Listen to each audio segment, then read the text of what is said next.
देश के प्रधानमंत्री का बाल बांका करने की इस साजिश को देश समर्थन नहीं देगा।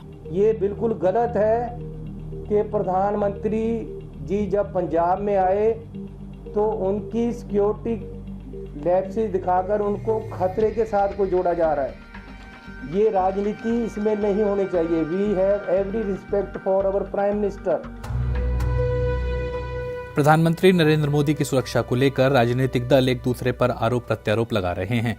बुधवार को पीएम मोदी की पंजाब के फिरोजपुर में एक रैली होनी थी, लेकिन गृह मंत्रालय ने कहा कि सुरक्षा में भारी चूक के कारण प्रधानमंत्री रैली में नहीं जा सके।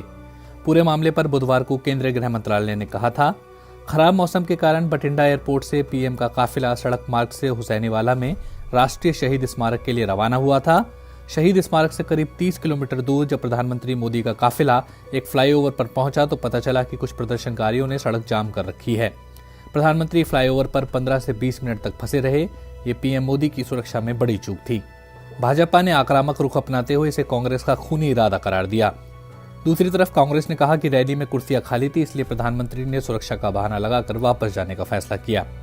भाजपा का कहना है कि पंजाब में कांग्रेस की सरकार है और प्रधानमंत्री के दौरे की सुरक्षा की जिम्मेदारी उसकी थी।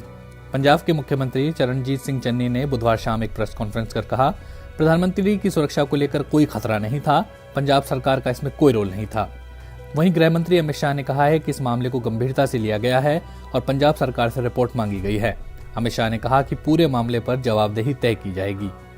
पूर्व आईपीएस अधिकारी यशोवर्धन आजाद मानते हैं कि प्रधानमंत्री के काफिले का एक बॉर्डर एरिया में लगभग 15 मिनट तक रुके रहना सुरक्षा में एक बड़ी चूक है। वो कहते हैं ये बड़ी चूक इसलिए है क्योंकि एक बॉर्डर स्टेट में एक ओवरब्रिज पर प्रधानमंत्री का काफिला एक कैप्टिव की तरह 15 से 20 मिनट तक खड़ा रहा, तो ये सुरक्षा के लिहाज से गंभीर बात है।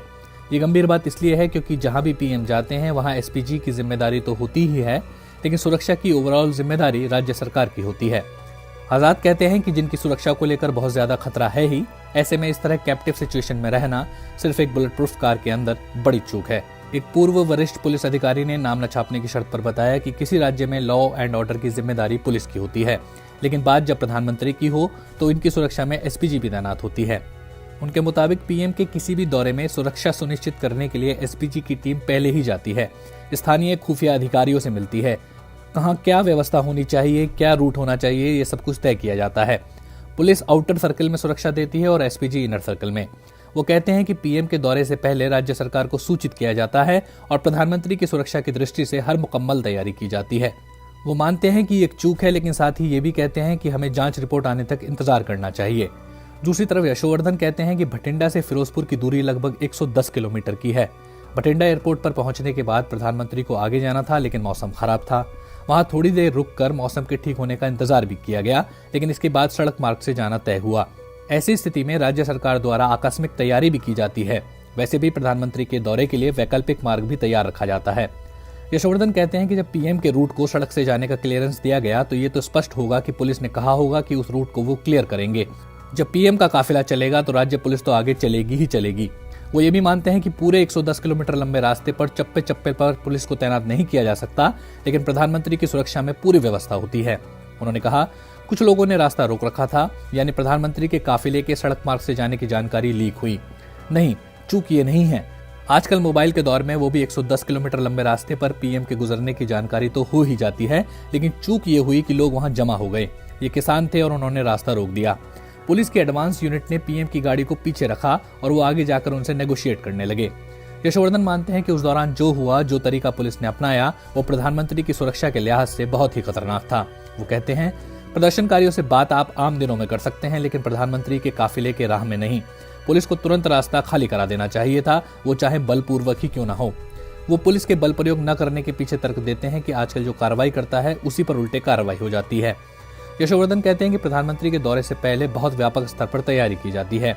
उनके मुताबिक प्रधानमंत्री अगर किसी चुनावी रैली में जा रहे हों तो अलग तरह से तैयारी होती है, अगर वो किसी कार्यक्रम में जा रहे हों या यूं ही जा रहे हों तो अलग तरह से तैयारी रखी जाती है, लेकिन उनकी तैयारी में चप्पे चप्पे का ख्याल रखा जाता है। पीटीआई भाषा के एडिटर और लंबे समय तक पीएमओ कवर करने वाले निर्मल पाठक कहते हैं कि प्रधानमंत्री की सुरक्षा में हुई चूक काफी बड़ी है। वो कहते हैं कि पीएम के किसी भी दौरे से पहले एसपीजी जाकर पहले रेकी करती है, एसपीजी के दस्ते की तैनाती की जाती है, आईबी स्टेट की सिक्योरिटी एजेंसी के साथ लगातार संपर्क में रहती है। स्पेशल सिक्योरिटी ग्रुप या विशेष सुरक्षा दल की स्थापना साल 1985 में प्रधानमंत्री, पूर्व प्रधानमंत्री और उनके परिवार के निकटतम सदस्यों को सुरक्षा देने के उद्देश्य से की गई थी। साल 1984 में इंदिरा गांधी की हत्या के कुछ साल बाद 1988 में एसपीजी का गठन हुआ था। एसपीजी का सालाना बजट 375 करोड़ रुपए से ज्यादा है और इसे देश की सबसे महंगी और पुख्ता सुरक्षा व्यवस्था माना जाता है।